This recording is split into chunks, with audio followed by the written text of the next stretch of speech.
अस्सलाम वालेकुम नाज़रीन, मैं हूं आपका होस्ट ज़ुहैब आरिफ और आज है मुझे मीरपुर ज़ात कश्मीर। नाज़रीन, इस वक्त मेरे साथ जो शख्सियत मौजूद हैं ये किसी तारफ़ के मोहताज नहीं, मेरे साथ इस वक्त सीनियर तजिया कार मौजूद हैं ज़फ़र मुग़ल साहब। इनसे हम बात करते हैं। सर बहुत बहुत शुक्रिया, आपने वक्त दिया। सर मैं चाहूँगा सबसे पहले आप हमारे देखने वालों को ज़रा अपना तारफ़ करवाएँ। जी, मैं इस वक्त international union of writers Azad Kashmir का सदर हूँ और कश्मीर प्रेस क्लब मीरपुर की कश्मीर कमेटी का चेयरमैन हूँ। अच्छा, ज़फ़र साहब, अभी आज़ाद कश्मीर की जो मौजूदा सूरत हाल है इस पर हम चाह रहे हैं थोड़ी सी बात की जाए। देखें, अभी तहरीके अदम एतमाद पाकिस्तान पीपल्स पार्टी वाले लेके आ रहे हैं और उनके पास जो तादाद है वो भी मुकम्मल है 27। आप क्या कहते हैं, ये जो पाकिस्तान पीपल्स पार्टी है अदम एतमाद ये लाने में कामयाब है? जी, इंशाअल्लाह ताला जो सूरत हाल पार्लिमानी सिस्टम में सामने आ रही है, इस वक्त largest party Pakistan Peoples Party Azad Kashmir है और चूँकि वज़ीर-ए-आज़म आज़ाद कश्मीर चौधरी अनवार उल हक साहब ने ये कहा था कि जिसको शौक़ है वो पूरा कर ले और 27 मेंबरान असम्बली ले आएँ, मैं इस्तीफ़ा दे के घर चला जाऊँगा। तो ये एक ऐसा उन्होंने जो बात कही उसके ऊपर पाकिस्तान पीपल्स पार्टी जिसकी अददी अक्सरियत असम्बली में 17 थी और उन्होंने 3-4 दिनों के अंदर अंदर जो है अनवार उल हक की काबीना के वज़रा को तोड़कर और अपने साथ शामिल किया है और सदर रियासत का जो ग्रुप है आज़ाद कश्मीर असम्बली में, उसमें 6 मेंबरान असम्बली ने पीपल्स पार्टी की अदम एतमाद के दौरान हमायत का ऐलान किया है। इसी तरह माजिद खान साहब जो अनवार उल हक की काबीना में शामिल थे, उनके साथ 4 बंदों का ग्रुप जो है वो भी पाकिस्तान पीपल्स पार्टी की अदम एतमाद की तहरीक में उनके साथ हो गई है। और मेरी जो ज़ाती मालूमात हैं उसके मुताबिक इस वक्त पाकिस्तान पीपल्स पार्टी आज़ाद कश्मीर को 53 के ऐवान में 30 से ज़ायद की अक्सरियत की हमायत हासिल हो चुकी है। तो इस लिहाज से मैं नहीं समझता कि अब तहरीक अदम एतमाद नाकाम होगी या वो कामयाबी की तरफ आगे नहीं बढ़ सकेगी। और मेरी जो मालूमात हैं उसके मुताबिक आज अनवार उल हक साहब को मुस्तफ़ी हो जाना चाहिए था। अपने उस बयान के मुताबिक जो उन्होंने दावा किया था और कहा था कि जिसको शौक़ है वो अपना शौक़ पूरा कर ले, मैं 27 बंदे जो भी ले आएगा तो मैं इस्तीफ़ा देकर घर चला जाऊंगा। मुझे कोई इक़्तिदार का शौक़ नहीं है और जब तक मैं वज़ीर-ए-आज़म हूँ डट कर काम करूँगा। तो अब उनको अपने कौल के मुताबिक, मेरी दानिश के मुताबिक, पार्लिमानी रवायात के मुताबिक उनको जो है वो लार्जेस्ट पार्टी, चूँकि पाकिस्तान पीपल्स पार्टी ऑलरेडी उसके मेंबरान असम्बली की तादाद 17 थी, लेकिन अब जो उनके साथ शामिल हुए हैं तहरीक अदम एतमाद के हवाले से जो लोग जिन्होंने अनवार सरकार को छोड़कर पाकिस्तान पीपल्स पार्टी का साथ देने का फ़ैसला किया है और इसका वो मैडम फरियाल तालपुर साहिबा जो कि पाकिस्तान पीपल्स पार्टी आज़ाद कश्मीर अमूर की इंचार्ज भी हैं और सदर पाकिस्तान की तरफ से जो ऐवान सदर में जो इज्तिमा मुनक़्क़द हुआ, उनकी पार्लिमानी पार्टी का इजलास हुआ, उसमें ये फ़ैसला हो गया था कि तहरीक अदम एतमाद लानी है और उस मकसद के लिए उन्होंने अपनी इत्तेहादी जमात मुस्लिम लीग नून के वज़ीर-ए-आज़म शहबाज शरीफ साहब से भी आसफ़ अली ज़रदारी साहब ने टेलीफोनिक रब्ता करके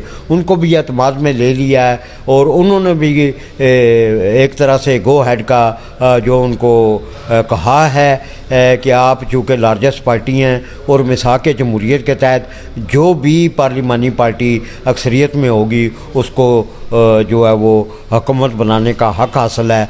इस लिहाज से मैं ये समझता हूँ कि अनवार उल हक साहब को हरदर्मी करने की बजाय फौरी तौर पे अपने ओहदे से मुस्तफ़ी होकर लार्जेस्ट पार्टी को जो है वो लार्जेस्ट पार्टी को वज़ारत उज़्मा का मनसब संभालने के लिए दावत देनी चाहिए। अच्छा, जैसा कि आज 27 अक्टूबर आज हमने सुना था कि अनवार उल हक साहब एक 3 बजे प्रेस कॉन्फ्रेंस करने लगे जो कि नहीं हुई। तो आप क्या समझते हैं, क्या अनवार उल हक साहब जो है वो अदम एतमाद का मुकाबला करने के लिए तैयार हैं या वो कोई मुशावरत कार के इस्तीफ़ा देने की तरफ जाएंगे? जी, कोई भी उनके पास इखलाकी जवाज़ नहीं है अब वज़ारत उज़्मा पर के मनसब पर बराजमान रहने का, इसलिए कि वो ख़ुद ये बातें बार बार कह चुके हैं कि मैं घर चला जाऊंगा, 27 बंदे ले आएँ। तो अब तो पाकिस्तान पीपल्स पार्टी ने 27 की बजाय 30 का फिगर भी क्रॉस कर लिया है। तो इस लिहाज से कोई कानूनी इखलाकी जवाज़ नहीं बनता कि वो रास्ते से जो है वो निकल जाएं और पाकिस्तान पीपल्स पार्टी को जो है वो वज़ारत उज़्मा के लिए और कायदे अवान के इंतखाब के लिए रास्ता खुला छोड़ दें। अच्छा, अगर अनवारुल हक साहब अभी इस्तीफ़ा दे देते हैं तो पाकिस्तान पीपल्स पार्टी अपना वज़ीर आज़म लेके आ रही है, आप क्या समझते हैं क्या इस मौके पे अगर फौरी इलेक्शन का कहा जाए वो सूरत हाल कैसी रहेगी? देखें जी, ये इस असम्बली की मुद्दत आज़ाद कश्मीर के आइन एक्ट 1974 के तहत जो है पार्लिमानी निज़ाम हुकूमत है और 5 साल जो इसका दौरानिया है उसमें भी 8 माह बाकी रहते हैं। तो मैं ये समझता हूँ कि ये जो मेंबरान असम्बली हैं उनका ये आइनी और जमहूरी हक़ है पार्लिमानी सिस्टम में कि वो अपना कायदे अवान मुंतखब करें। चूँकि अक्सरियत पाकिस्तान पीपल्स पार्टी को हासिल हो गई है, इसलिए मैं बार बार यही चूँकि मैं जमहूरियत का हामी हूँ और पार्लिमानी निज़ाम सिस्टम में ये जो आइन कानून ज़ाब्ता और जो कोड ऑफ कंडक्ट है और जो पार्लिमानी जो है इक़दार, उसके तहत उनको मुस्तफ़ी हो जाना चाहिए। अच्छा, ये जो चौधरी अनवारुल हक साहब हैं, आप इन्होंने जितना अरसा भी इक़्तिदार में रहे, वज़ीर आज़म रहे, आप क्या समझते हैं क्या इनकी हुकूमत कामयाब रही है? देखें जी कि वो 2 बुनियाद पे जो है वो ये एजेंडा लेकर आए थे कि मैं अपनी वज़ारत उज़्मा के दौरान ये 2 काम करना चाहता हूँ। एक तो उन्होंने कहा था कि मैं आज़ाद कश्मीर में गुड गवर्नेंस डिलीवर करूँगा और आज़ाद कश्मीर को एक लिहाज से एक मॉडल स्टेट बनाऊँगा और यहाँ से माफिया को भगाऊँगा, करप्शन का ख़ात्मा करूँगा। लेकिन मुझे अफसोस से कहना पड़ रहा है कि मुझे अदारों में गुड गवर्नेंस नज़र नहीं आया। इसलिए नज़र नहीं आया कि उनसे जो भी बात की, जो भी वो एजेंडा लेकर आए उस पर वो अमल दरामद करने में न जाने ये तो वही बता सकते हैं कि वो क्यों नाकाम रहे। उन्हीं की काबीना के अरकान उनको छोड़कर क्यों अदम एतमाद के लिए जो है वो पाकिस्तान पीपल्स पार्टी में वो शामिल हुए हैं या उन्होंने अदम एतमाद की तहरीक में उनका साथ देने की बजाय वो पाकिस्तान पीपल्स पार्टी के साथ में जाकर खड़े हो गए हैं। ये तो उनके लिए लम्हा फ़िक्रिया है। और फिर जहाँ तक गुड गवर्नेंस की बात है तो क्या ये गुड गवर्नेंस है कि आज़ाद कश्मीर में कोई चीफ़ इलेक्शन कमिश्नर नहीं है, आज़ाद कश्मीर में कोई चेयरमैन साहब ब्यूरो नहीं है। ये जनवरी से चीफ़ इलेक्शन कमिश्नर का ओहदा खाली है और अभी 8 माह रह गए हैं, उसके लिए इंतज़ामात करने हैं आइंदा पार्लिमानी जो इनका दौरानिया है। और क्या ये गुड गवर्नेंस है कि अभी पीपल्स पार्टी में ये गुड गवर्नेंस के चेयरमैन रहे हैं और यहाँ भी ये गुड गवर्नेंस का नारा लेकर आए, मगर आज़ाद कश्मीर में कहीं गुड गवर्नेंस नाफज नहीं कर सके। वो ये तो वही बता सकते हैं कि वो क्यों नहीं कर सके। और जहाँ तक मैंने ये बात कही है कि चेयरमैन साहब ब्यूरो नहीं है, दूसरा एजेंडा उनका ये था कि मैं माफिया को बेनकाब करूँगा। माफिया की जो जन्नत बन चुका है आज़ाद कश्मीर, इससे उन्होंने अपने पंजे गाड़ रखे हैं, उनके कदम अखाड़ूँगा और उनको उठा बाहर फेंकूँगा।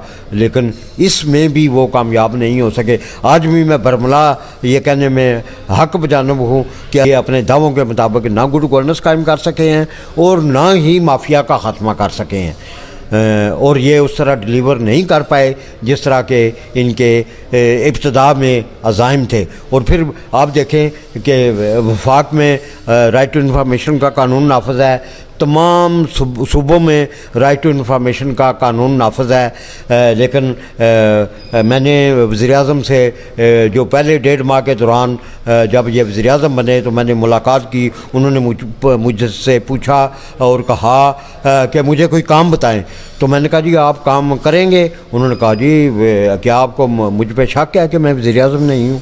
तो मैंने कहा ठीक है, मैं आपको बताता हूँ कि आप ये काम करें। मैंने कहा राइट टू इन्फॉर्मेशन का कानून असम्बली में पेश करें, मसवदा कानून। और उसको अपनी अक्सरियत के बलबूते पे पास करवाएं, चूँकि ये आइन का तकाजा है, ये मेरा मुतालबा नहीं है, बिल्कुल। ये आइन का तकाजा है। मैं तो इसके ख़िलाफ़ राइट टू इन्फॉर्मेशन के नफाज के लिए हुकूमत के ख़िलाफ़, इस गैर आइनी इकदाम के ख़िलाफ़ मैंने हाई कोर्ट में रिट पिटीशन दायर कर रखी है और इंशाल्लाह माह नवंबर में जो है वो इसके ऊपर बहस होने जा रही है। हुकूमत आज़ाद कश्मीर ने सरकारी तौर पे इस जवाब दावा जमा करवा रखा है हाई कोर्ट में, और हाई कोर्ट में जब ये बहस मुकम्मल होगी तो यकीनी तौर पर आइनी तकाज़े पूरे करते हुए अदालतुल आलिया हुकूमत आज़ाद कश्मीर को डायरेक्शन देगी कि आज़ाद कश्मीर में जो आइनी तकाज़े पूरे करते हुए राइट टू इन्फॉर्मेशन का कानून नाफिज किया जाए। और आज मुझे ये अफसोस के साथ ये कहना पड़ रहा है कि जनाब वज़ीर-ए-आज़म अनवारुल हक साहब ने मेरे साथ कमिटमेंट की कि मैं ये इंशाअल्लाह ताला जल्द आइंदा असम्बली के इजलास में यह मसवदा कानून जो कि फ़ारूक हैदर साहब की जो ज़ुरानिये में आखिरी काबीना का इजलास था उसमें यूनानिमसली राइट टू इन्फॉर्मेशन का मसवदा कानून जो है वो पास हो चुका है। अब अगला मरला जो है कानूनी तौर पे वो इसको असम्बली में मसवदा कानून को पास करके पास कराया जाना जो है चाहिए था, लेकिन शुमी किस्मत कि आज़ाद कश्मीर के अवाम को आज तक राइट टू इन्फॉर्मेशन भी अनवार सरकार जो वो नहीं दे सके, जो उनकी गुड गवर्नेंस की बजाय बैड गवर्नेंस की बदतरीन मिसाल है। जी नाज़रीन, जैसे इस वक्त मेरे साथ यहाँ पे ज़फ़र मुग़ल साहब मौजूद हैं। आज हमने बात की आज़ाद कश्मीर में मौजूदा सूरत हाल पर आज हमने बात की। अभी इस प्रोग्राम से हम आपसे इजाज़त चाहेंगे। मुलाकात होगी किसी और दिन किसी और वीडियो में। फ़ी माला फसन, गुड बाय।